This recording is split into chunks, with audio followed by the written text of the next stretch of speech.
Les entraînements sont le lot quotidien des pompiers, mais ils ont rarement lieu dans un musée. Cette fois, c'est donc au musée archéologique de Marianne, à Luciana, qu'ils s'exercent.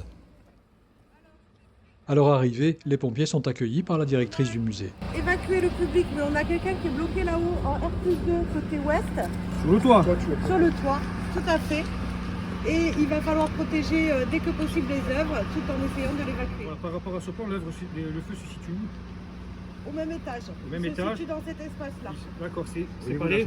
Séparé par une porte coup-de-feu. D'accord, c'est quoi comme local? C'est un local technique. Très vite, les pompiers se déploient. Ils investissent le bâtiment, tandis que de l'extérieur, la grande échelle est déployée jusqu'au toit du bâtiment. L'employé qui s'y était réfugié est évacué.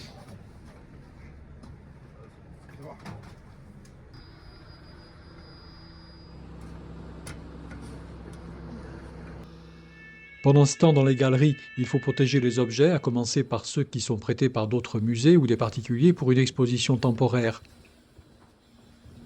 Les gestes sont rapides, précis.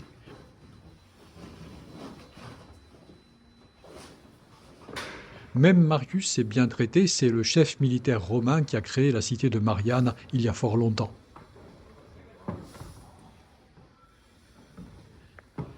C'est pour une représentation du dieu Mira que les choses se compliquent. La stèle de très grande valeur est mal placée, sans bâche ignifugée adaptée à sa taille.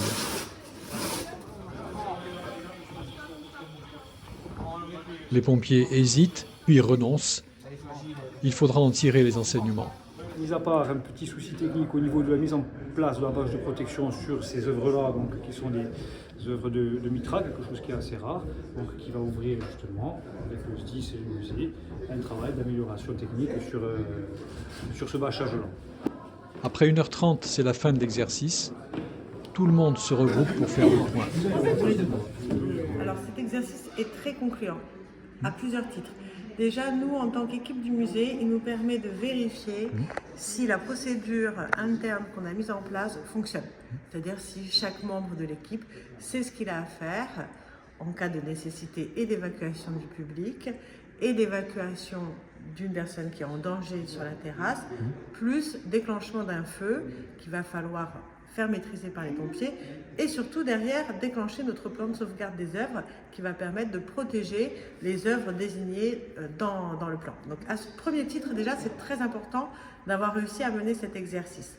Donc on va prendre le temps du côté musée, du côté caserne, du côté SDIS de bien repenser l'exercice, d'échanger sur les petits ajustements éventuels que chacun a pu noter et du coup ensuite on va pouvoir bien valider collectivement toute la procédure de prise en charge d'un risque au musée.